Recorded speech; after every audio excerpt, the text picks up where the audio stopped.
record to the cloud. There we go. So we started a little after, but that's okay. So the world has changed. COVID made it change that much faster.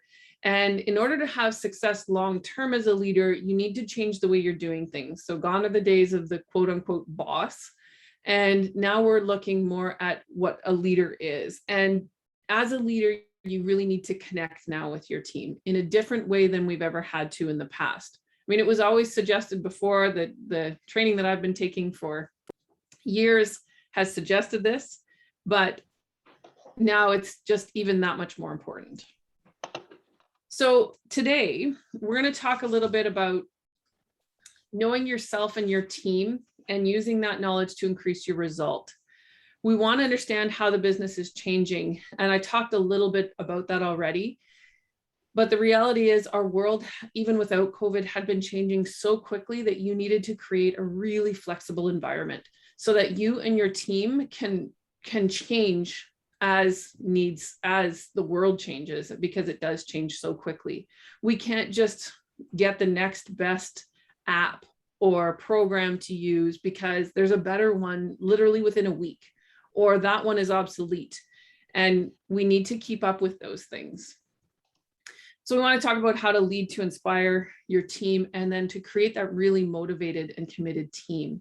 And so, like I said, this is a lot of what I've been doing in the series of presentations that I've been doing with Brock, and hopefully there we go. And this is kind of the ongoing theme. So I'll talk a little bit later, closer to what we're going to discuss today.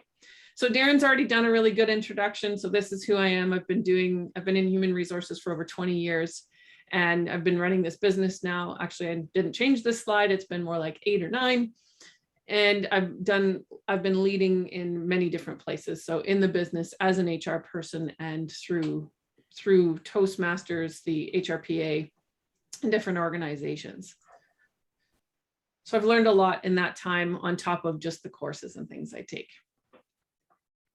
So who do you want to be? And I'm going to give a couple of different options here. And the first one is what I call the quote unquote boss. And this is where we tell everyone what they have to do and just let them do that.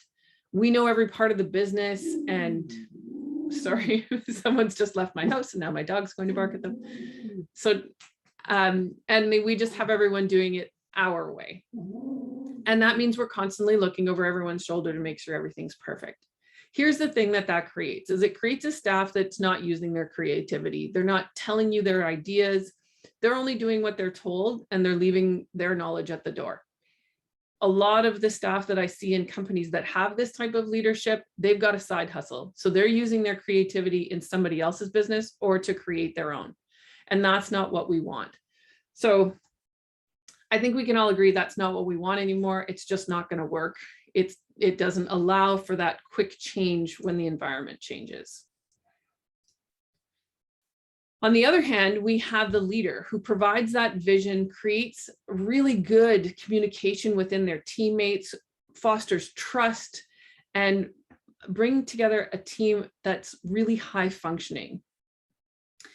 And that, when you're doing that, what your staff becomes is they start sharing that communication. They start using their creativity in their current role.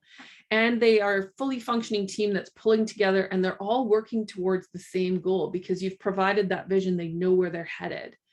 And when the world changes, your team can change too, because you have that communication. Now, the main thing on this is, as the leader, then you have time to look ahead, because that's where you need to be looking is. You need to be looking a year, 5 years, 10 years out, depending on the size of your organization and your level in the organization. And that's really what you need to be doing, is having that time to look ahead, to think about what's coming so that you can be prepared before things change. And we're not always just reacting to what's happening. So these are what I call my 4 pillars. I've changed them a little bit since the last time I presented this, just because the disc one was a little bit confusing, but this is the 4 pillars that I run things on. So as a leader, to have a really good foundation, you want to be really clear on what it is what your vision, mission, and values are. You want to be really clear on who you are as a leader and know your team. And so I use DISC there. And Darren mentioned I'm trained in both DISC and True Colors, depends what you're looking for. My personal favorite is DISC though, when I'm working with leaders, because there's so many different options when you use this. DISC is a personality assessment for anyone who hasn't used it before. I don't care which personality assessment you use, but I highly suggest you use one to understand yourself and do one with your team as well, because it's a really good starting point to opening those lines of communication. The other piece is to be really clear on the role of a leader. And that might seem redundant when we're talking about leadership, but Brené Brown talks about this in her leadership book, is that when people step into that leadership role, especially if they've worked up to that role in the company, they don't know how they provide value anymore. So if you think about when you stepped out of I'll say the frontline role and into that leadership role, suddenly you went from having a tangible result every day. So whatever it was you were doing, whether it was a spreadsheet or, you communicated emails, or there was something tangible at the end of the day that you completed and you could say, I did this. When you step into the role of a leader, it feels like you run all day and then there's zero tangible at the end of the day that you can hold on to, or that you can show and say, hey, I got this done, because that's not what our role is. And so this creates some confusion as to, okay, am I doing what I'm supposed to be doing? Are we getting where we need to get? Because your day just seems filled. So getting really clear on what it is that is your role, and knowing that those tangibles aren't yours to have anymore. You want your team to have those tangibles. And last but not least, I read it as difficult conversations. You can call it crucial conversations. The basics there is that we need to be, as leaders and within our teams, really comfortable with disagreement. It's important that we disagree. We don't want everyone there just agreeing. There was a quote I read recently, something about if everyone in the room is thinking in the same way, then someone's not thinking, because everybody comes at things in a different way. And we'll talk a little bit about that today. We all have our own unique personalities and perspectives on things, and we really want the team, as leaders, we really want the team to be able to share that. And when we're clear on these 4 pillars or base, however you want to call them, when we're really clear in these 4 cases, then as a leader, you're in a much better position. So we're going to talk about emotional intelligence today, talk about knowing yourself to increase your empathy when you're working with your team. Understanding that we're not all the same, but also understanding that we are all the same. So in some ways, everyone's the same, but in some ways we aren't. And I'll talk about both of those. And then I want to talk a little bit at the end about some tips to keep yourself in a good headspace, because that is the most important piece of the whole of leading right now. So my expectations for the day is that this is a conversation. I do have the chat up. Darren is also following for me if too many questions come in and I miss some. So he'll help me out with that. All questions are good questions. Please feel free to interrupt me. If you prefer to unmute, I do have a couple of spots where I put in a question slide so that I'm reminded to stop, because sometimes I get going and I just keep going. So I put in a couple of slides where I'll stop and specifically ask for questions. But if you have a question while I'm saying something, I'm okay to be interrupted as well. While I say in that last line, anything discussed here stays here, this is being recorded and will be shared. So in saying that, if you have a question that you don't want to ask the question, but you want the question answered, just go in the chat and put it directly as a direct message to me. And that should, then I will answer it out loud here in the room. But try and be as descriptive as possible, because sometimes what happens is people ask a question in there and I don't have enough details, so I have to make a lot of assumption and it doesn't necessarily answer the question. So try and be as descriptive as possible. No, that's not the easiest thing, but it'll get your question answered. And others in the room, if you happen to work with them, won't necessarily know it's you asking. If I see that little direct message thing come up, I'm not going to say, oh, Darren asked.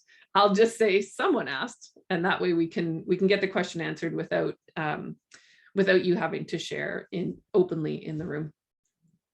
Because I know once it's recorded, it's a little bit more difficult to come out and ask the question. No, I don't know why that did that, but So I wanted to start with, and I'm going to ask you to go into the chat now. I want you to think about your favorite boss, leader, manager, and I want you to think of the three of their qualities that made them your favorite. So what were those things? You don't have to write those pieces in. I'll give you the next piece afterwards. I'm just going to give you a couple of minutes. So what are the three qualities that made them your favorite boss, leader, manager, whatever you want to say?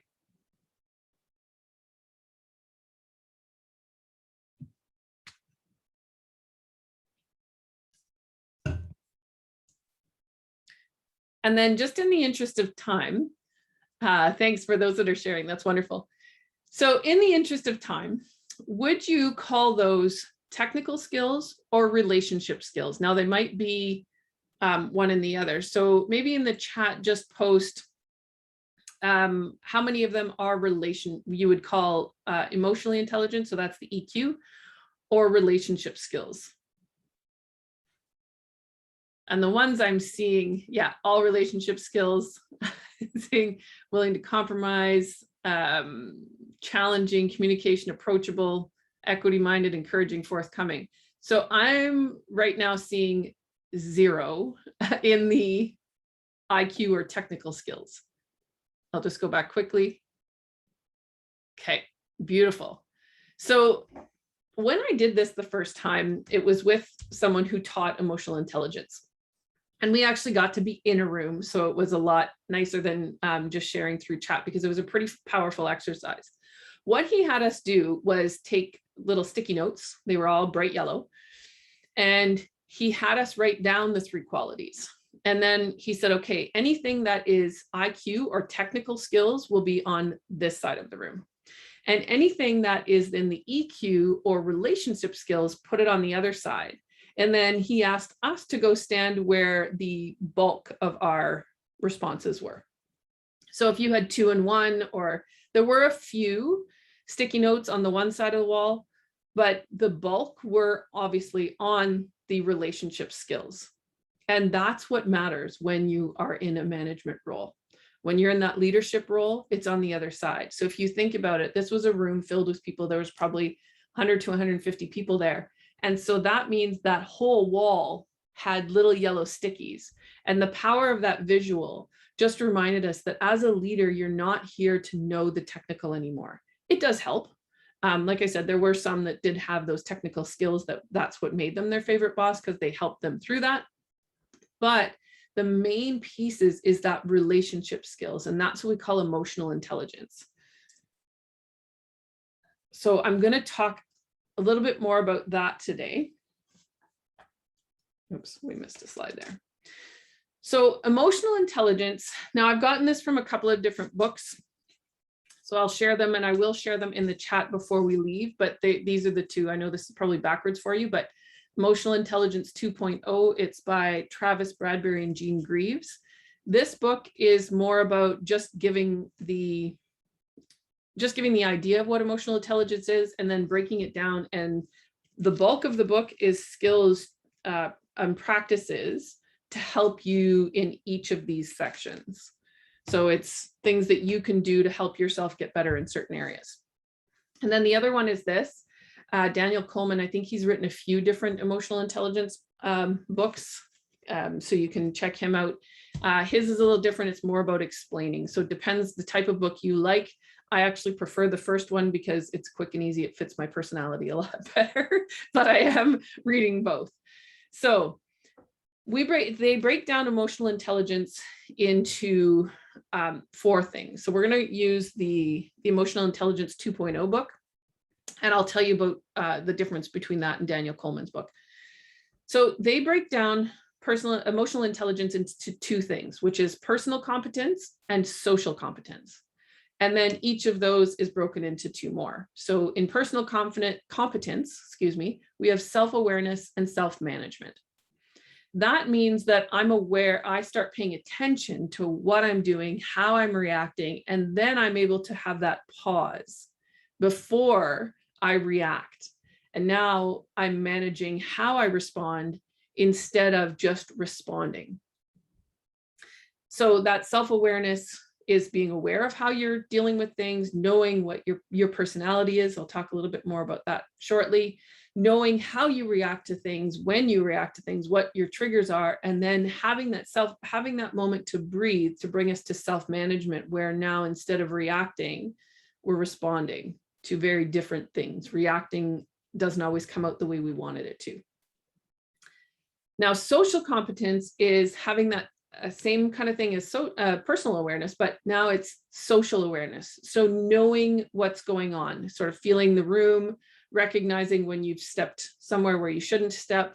And then the last piece is that relationship management. So that's first, again, being aware of what's going on. So noticing what's happening in the room, and then being able to, again, respond as opposed to react. Again, very different things. So in the Daniel Coleman book, he breaks it up a little bit differently. So there's kind of self-awareness, self-management, but he doesn't call it that. And then under social awareness, he calls it motivation and empathy instead of that, and then managing the relationship. Again, he uses slightly different words. I can share what those are, but to me, they end up in the same place. So self-awareness, self-regulation is what he calls it. And then motivation, empathy, and the last is social skills. So broken up slightly differently. Either one is fine. I know some of you have read up on this, so I'd rather be able to speak to it in both ways. So any questions on any of that? I'll give you a couple minutes. If you want to unmute, happy to have you unmute, but if you prefer to put them in the chat, that's fine too.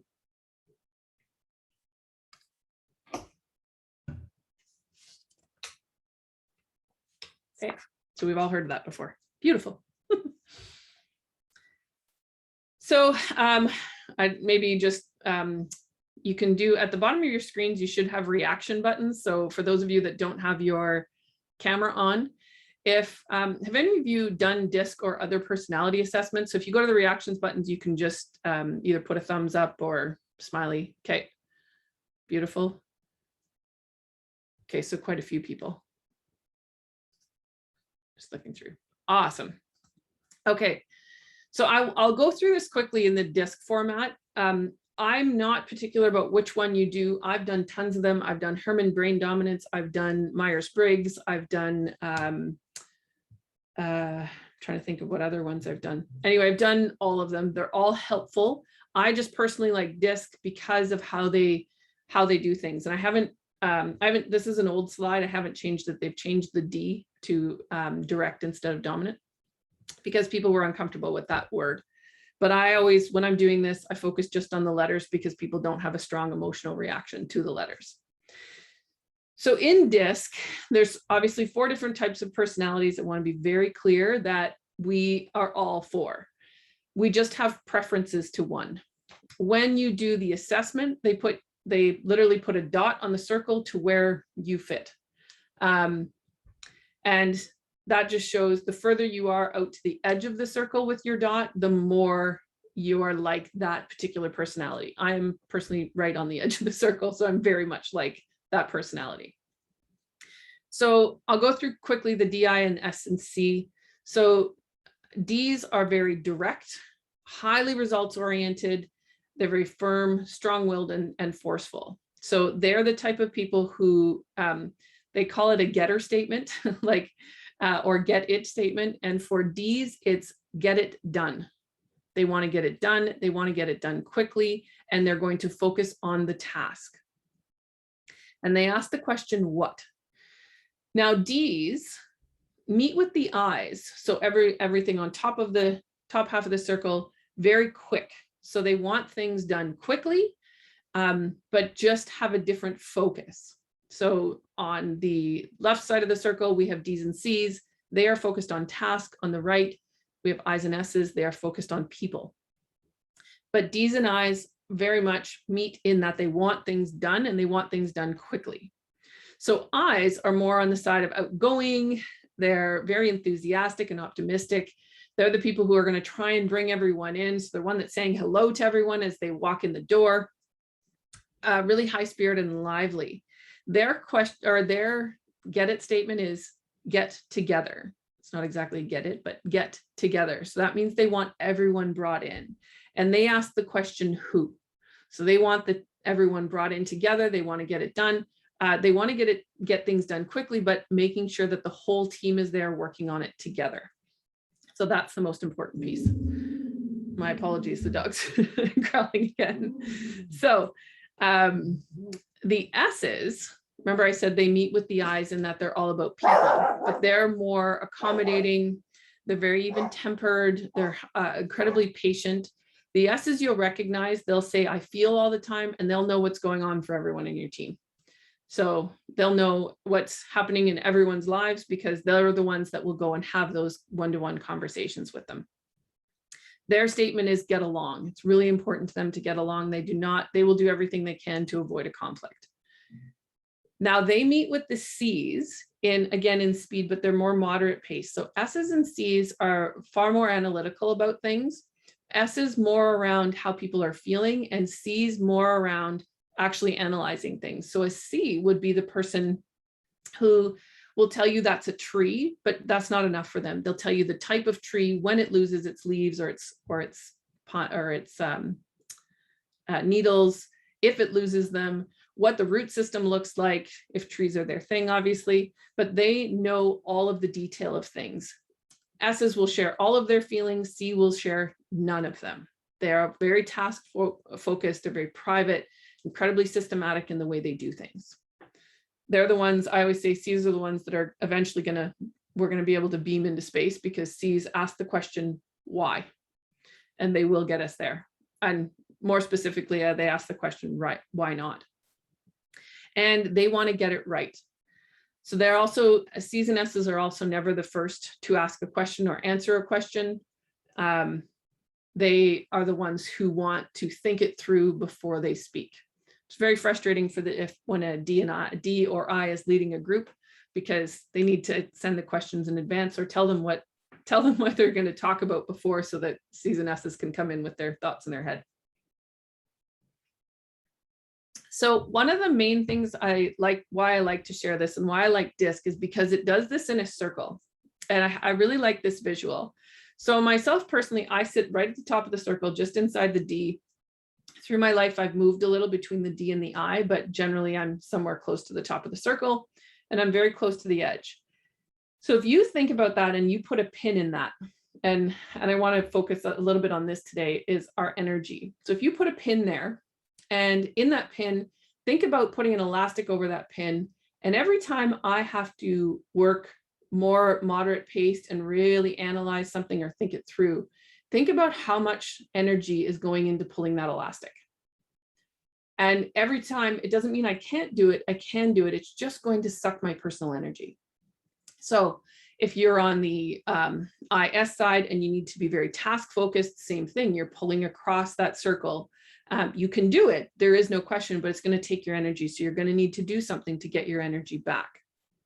So I love that visual, because for me, it's so important. Thanks, Travis. When it was given to me, I loved it as well, because personal energy is so important in how we're showing up as a leader, because we're not going to show up as our best selves if we're constantly being asked to be something else. So I'll tell you a little story about this. So I was leading someone. So I remember I said, I'm at the top of the circle. I like things done quickly. I want to get it done. I want everyone working together, because I sit somewhere between the D and the I. And I don't love details. It's not my favorite thing in the world. I always have great people working with me that love the details. And so one of my team, when I was working at one place, used to what I'll call manage up. And how she would manage me is that we had done a DISC assessment early on. And she walked into my office when she had to give me all the details of something. And what she would say is this: Lisa, I have to tell you something. You need to hear all of the details. Would you like them now or after lunch? And so she would give me the space, knowing it would suck my energy for her to tell me that. And then what we do is, I was lucky enough to have a decent size office that I had my desk where I worked at my computer, and then I had a table elsewhere. And so I would always, when she was doing that, get up and go to the table, because that way there were no distractions for me that I could start going off, because that speed side, that DI side of me wants things done quickly. So I'll try and multitask. which I didn't want to do to her because I knew the details were important. So that's how she would handle me, how we handled and then most of the time she would actually try and give me the Coles Notes versions of things. I can't see the age of people on here. So Coles Notes, for any of you that don't know, because I've given this presentation a few times where people don't know what Coles Notes are, it's an abridged version of things. So it takes a big long book and it gives you just the details or just the high level information. It was how we used to cheat when I was in high school. So you didn't have to read the whole book. I give this a presentation sometimes to teenagers, and I tell them, if I say something that you don't understand, you need to put your hand up right away, because we're different ages. You need to, and every time I said Coles Notes, all their hands went up. What are Coles Notes? So that's why I describe it now. So DISC has a piece now, what they call DISC and EQ mindset. So this is what they call their agile EQ. So agile emotional intelligence. And they separate it into 8 different mindsets. So you can see on the one side is empathy. And when we were talking, when Darren and I were talking about what we wanted to present, we really wanted to talk a bit about empathy. And I had so many ways to come at this, but I thought this was the easiest way. So if you remember that whole elastic idea, if you are on the other side of the circle, so if you're over on the CD side and you need to be empathetic all the time, which, by the way, we have asked you to do in the last year quite a bit, all leaders needed to pull on their empathy all the time. And so you're, again, pulling that elastic where you just want to make the decision, you need to be pulling on that elastic. So I will go through these and describe what all of these things are momentarily, but just I want you to think about that, because empathy was a really big thing. And this kind of shows you why for some that it's harder to do. Even though right now I'm going to say this in this way, even though you might sit in that IS side where empathy is your thing, empathizing comes really easy for you. What I'm discovering right now is even the people who are ISs and right on the edge there, they're struggling with it now too, just because they're fatigued. They're very fatigued in having heard and listened to everything that's gone on in the last year and a half or more. It's just tiring, no matter whether that's your thing or not. So I'll give you a little description of this. So I just want you to keep thinking about that through this. So there is the emotional intelligence. It breaks that all down. When you do it in conjunction with DISC, they bring you to these 8 different mindsets. And you are just, so the 3 mindsets that come easiest to you are closest to where you are in the circle. So for me, the mindsets that come the easiest to me are dynamic, self-assured, and outgoing. Because remember, I said I'm at the top of that circle. Hence why doing presentations isn't an issue for me. So I do have the empathy piece as well. There is another piece in DISC, which I won't go on to too long, is there's kind of what they do is they put your dot and then they show an outline of where you might not be exactly like your dot. So I do come quite a bit into the S, not so much into the C. So that objective, resolute, and composed, not necessarily my things, but I can easily come into the empathizing. So this is what each of them means. So some of them are pretty clear, but I just want to give you the quick definitions quickly so that we're clear on what that is. So self-assured, pretty obvious. It's that projecting confidence and taking charge. The dynamic is that influencing others and taking action on new ideas. So you can see how these would be important in your team. You can't have all of them, but you can work on all of them. Outgoing, again, obvious, building those relationships, wanting to be around people. Empathizing, understanding, and reaching out to be supportive. So again, this last year and a half has really required that of a lot of us. For some of us, it comes easier than others. So being receptive is keeping that open mind and considering other perspectives. Composed, that again, obvious, remaining calm and diplomatic through everything.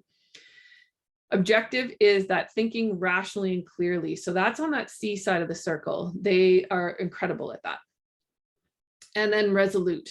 And that is the resisting pressure to cave in. Oh, Daniel, I'll have to read all of that after. It doesn't merely summarize books. Oh, very cool. Yes, they do plays as well. Oops, I'm just going to stop there. So those are the mindsets that come with your kind of where you fit on DISC. I took DISC years ago and just did some retraining on it and was so happy I did. That's why this presentation has changed a couple of times in the last couple of weeks. But when we're looking at this, some of these things are easier for us than others. And so remember that whole elastic piece. It's taking your energy when you have to use something that's on the other side of the circle. So mine is more the composed. I talk with my hands. I get really excited about things. When I get really excited about things, or when I'm frustrated, I'm frustrated. I'm not good at hiding that. It is something I work on, but that composed piece for me, not necessarily the easiest thing. And I realized too, that self-assured piece, I really have to think through when I'm leading a team to step back and go, share your ideas, and make sure that I don't share my ideas first, because I'm so assured in the way that I give my ideas. People often don't want to question or give a different idea. So I try and step back. And even though I have a great idea, I just hold back and go, okay, I know that some of the other team members are going to want to share, but they won't share if I do first. So just practicing some different things. If you do this through DISC, which I like I said, I really do suggest doing one of these. If they didn't really matter to me, I just took the training again for DISC, and they've got so many different options now. Leadership, which is more about focusing on vision and that piece. They've got a manager's one, which is more that one-to-one managing. This agile EQ, and it's just extra pieces to your DISC profile. So it's really nice. And they all give you tips on what you could do to change and to be better at the other things. So I talked about that elastic and that personal energy piece. And it's really important, because here's the thing. We've been asked right now to have empathy for everything and everyone. There's so many different opinions and views of everything that's going on in the world right now. I had to step off of social media in the last month, because around the election, it was terrible.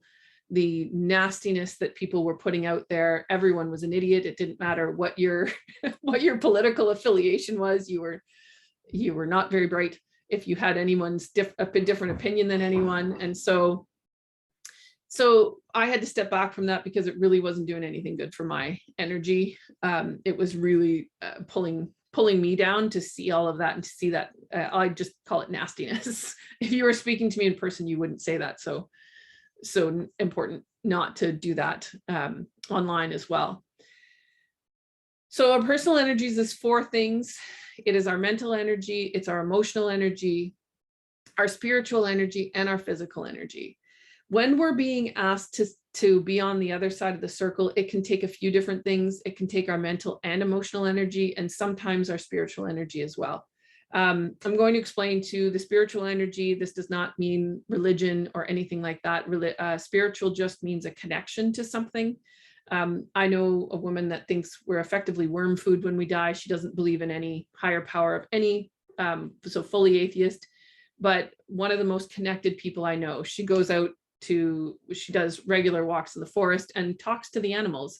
I've never seen anyone who has more pictures of animals in the forest than her, because she's quiet and they come around her. She's like Snow White. They just come around her. So that's what I'm talking about with spiritual energy. So she has a connection to nature, we'll say it in that way. So whatever your spirituality is, it's not about religion or anything else, though your spiritual can be a religion if that's how you connect in that way. So we need to protect our personal energy. If we're going to show up as the best leader that we can be, we need to know who we are and what we need to get ourselves back to that personal energy. So when I explained that story earlier about the girl who would come to me and say, you need all the details, would you like them now or after lunch? She was giving me the option. If I was really busy in that moment, I would just say no, because I'm too focused on this thing. I won't be able to kind of shut my mind off of what I'm working on now to move in to what to what you need to talk about. And then she would come in about 1:15. She'd let me check my emails after lunch. And then I'd see her at 1:15. I would calm myself. I would move to that space. When she left, though, that took a lot of my personal energy to go through the details. She was very good at details, and she gave me all of them. And so once I went through that, I would then give myself the space to say, okay, now what am I going to do to bring my personal energy back up? So I would complete a task that that I could get done very quickly, or something to bring me back to where I wanted to be. If I didn't have something like that was like that, so if I needed to go back into, reading a long email or something like that, I would go for a walk first. So again, to get my energy back up. So knowing what you need in each of these 4 sections is really helpful. So what do you need for your mental energy? What do you need for your emotional energy, your spiritual energy, or your physical energy? And all 4, you can build back up with all 4. So if she drained my emotional energy, I could go for a walk, which I'm using my physical energy, it brought me back up to where I needed to be. It actually brought my mental back up as well. I usually put a picture on with this, where if you think about, it's like a wheel where it's turning another wheel. So there's those little teeth. So as your wheel turns, if you think about a clock, as the wheel turns in the clock, it turns the next wheel, turns the next wheel, and turns the next wheel. So as long as you get one of them going, all 4 will keep going. But you have to focus on all 4. If you are fully mentally drained, you're going to have a lot more trouble exercising as well. So that's a lot about us and where we are personally. And I want you to think about that. Where do you go to get your energy? What can you do?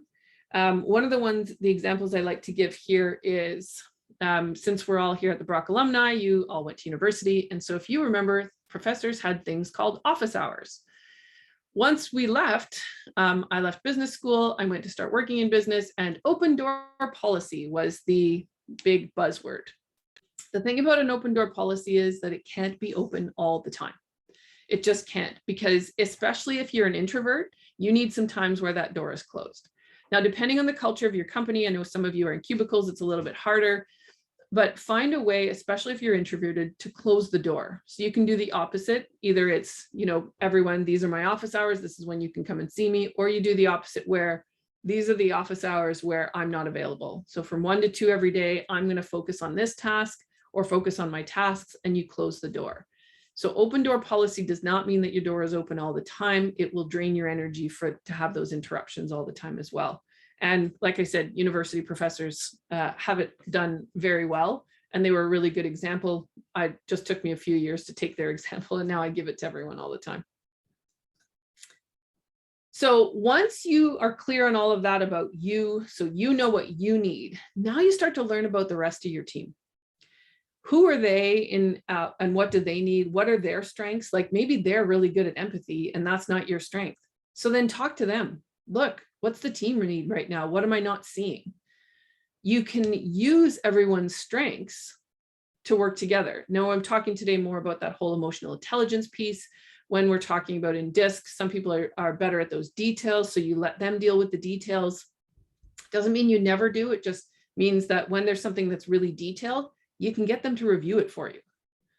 I had to do that with a really large project. I was relatively new at this company. So what I did is I just brought one of my staff, that same staff actually, who's incredibly detail oriented. And she went through and checked all of my work.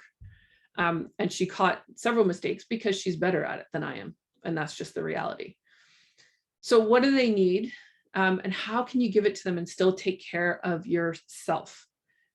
So love the example with my teammate and I, the girl that reported to me. She was so comfortable that she could say to me, I know you don't like this, but I'm giving it to you anyway.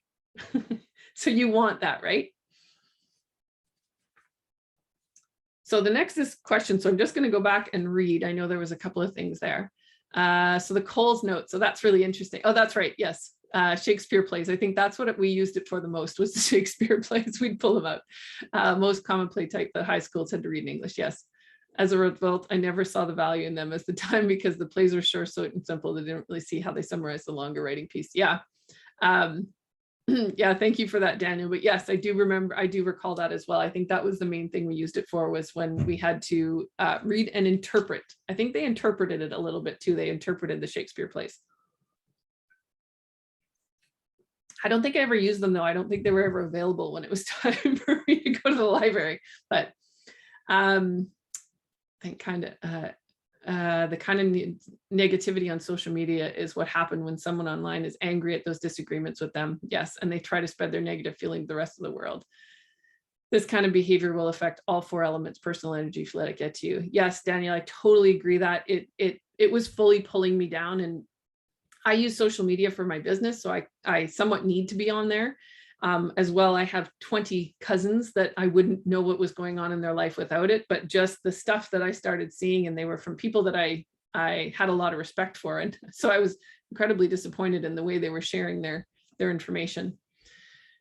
So Travis, the question of finding that energy, that may be more personal. So no worries. Okay. To stretch your elastic, how can you train yourself to get that elastic a bit more loose? Okay, I'm a big IS person who inherently struggles with task details, but new manager professional but as a new manager / professional, a lot of my work is specifically task and details, which has created a bit of an identity struggle for me. Is it as simple as practice and pushing through? So Travis, I would say yes, to some extent it is practice and pushing through, but it's also having something on the other side to balance it. So if all day, so I'll give you my example, because mine, when I was working for a company, the company culture was a C culture, which meant they were all about details. They were all about all of that. And I sit on the other side. I'm an ID, right? And so every day I had to go to work and speak to people in that way. So I had to communicate with them in their C style. So every time I wanted to tell them something, I had to think about, where did I learn this? And that's not the way I do things. I'm all gut.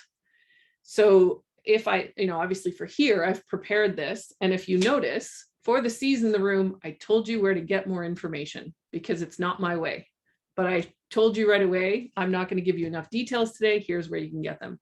So what I would do though for you, Travis, is to say, okay, we will, so if you have to work in that way all day, what can you do at night or on your lunch to move to that IS side? So for me, the other thing I did in that company was I had lunch every day, which wasn't heard of apparently prior to that, for the HR manager to eat lunch in the lunchroom. But I ate lunch in the lunchroom so I could just go and have fun with people, because I needed that. And on the days where I was done peopling, like I was really too tired, I went for a walk, or I would go to the grocery store or something like that. I live in Timmins, so guaranteed I'm going to run into someone I know at the grocery store, at Walmart. So I would go and do that at lunch, so that I found a way that I knew I could get my personal energy back. And so if you're having to work outside in that task side all the time, find a way throughout your day to let your IS shine. So to go and be that empathizing person and talk to people, do whatever it is that you need. Probably doing something like this would be helpful as well. You're listening to someone talk, you're connecting with people. So that's helpful as well.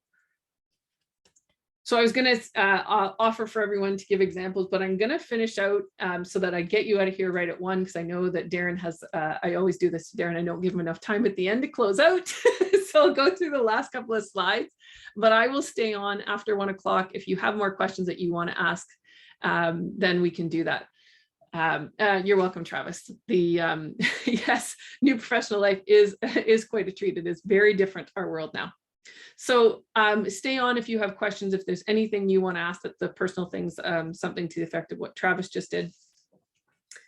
But I'll walk through the recap and some things so that I give Darren a little time this time. I'm getting better, Darren. So as a leader, connecting with our team has become more and more important. And it always has been. That example that I gave you with the 2 walls, I did that in somewhere around early 2000s. So this information has been out there for a while. The technical skills as a leader are not as important as that connection, those emotional intelligence skills. We are all personality. It just takes more energy to be out of our comfort zone. So just think about that elastic all the time. And when you're thinking about that elastic, okay, I've pulled the elastic for too long. I need to do something that's on my side of the circle, whichever side that you're on. And we're responsible for the parts of our personal energy.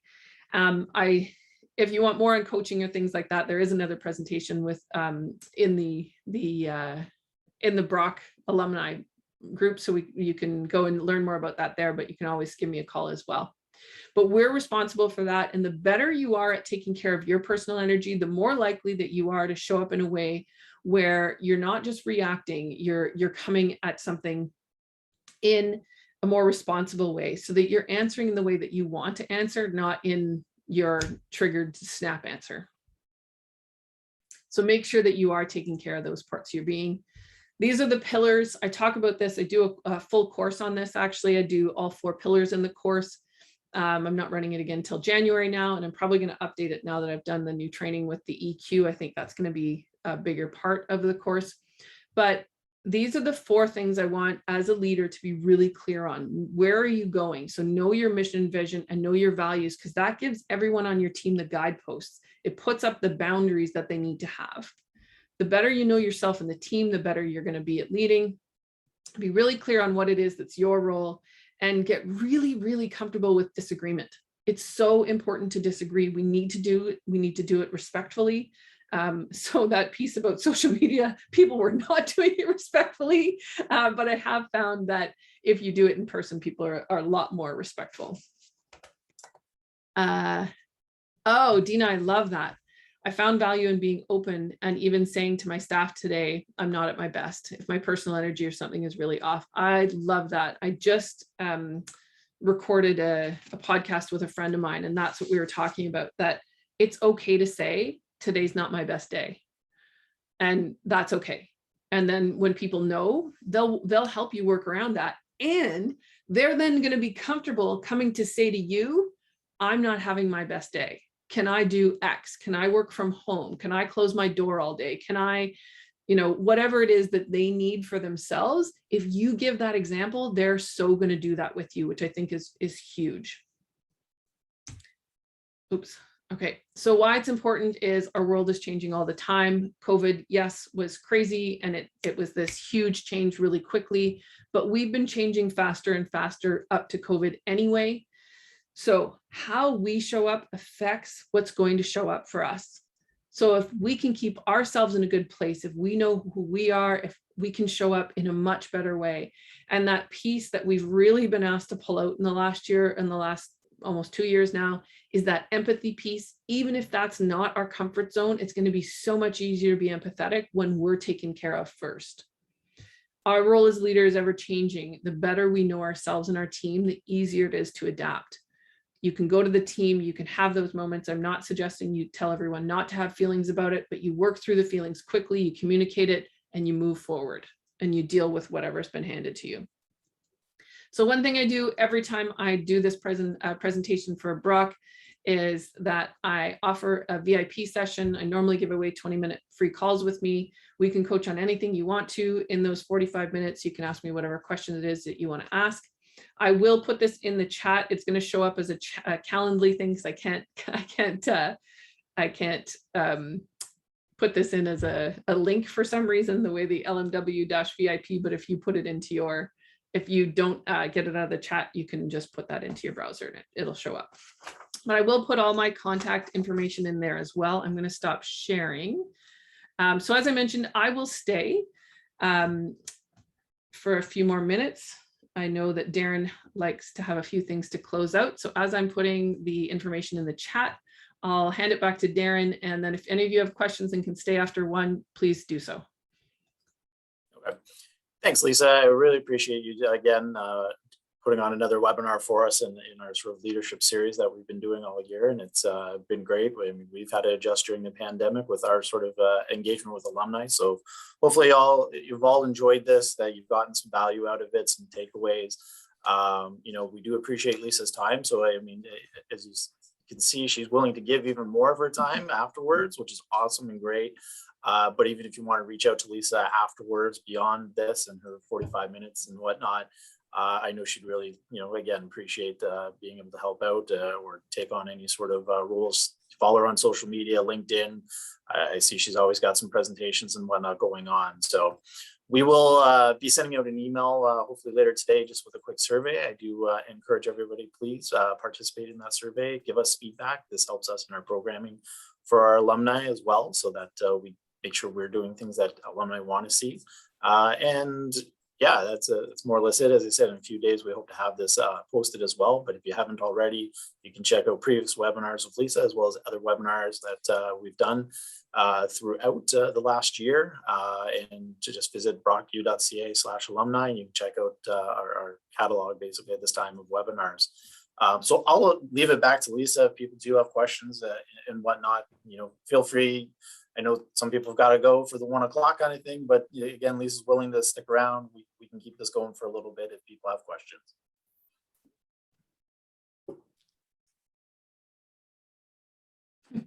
We've got some people dropping off, but so yeah, I hope it was helpful. I think that piece about leading yourself is the most important piece of management. You'll just show up so much better for your team.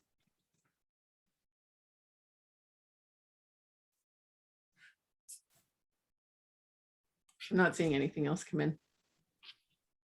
Okay. I'll still give it a few more minutes, but You're all very welcome. yes.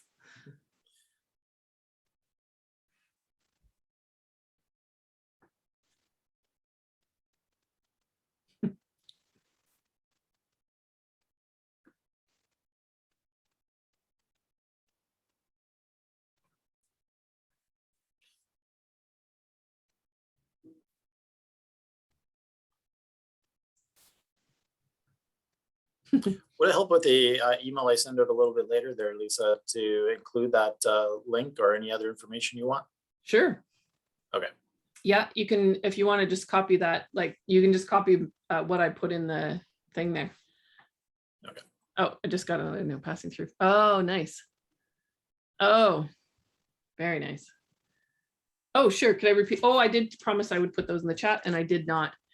So it's Working with Emotional Intelligence by Daniel Coleman. I'll hold that up for just a second longer. And Emotional Intelligence 2.0. And that is by, I need to read it, Travis Bradbury and Jean Greaves. So I'll hold those up for you for now. I don't think in the video, the chat comes up anyway, so I'll just hold them up for a second so that you have time to write it down.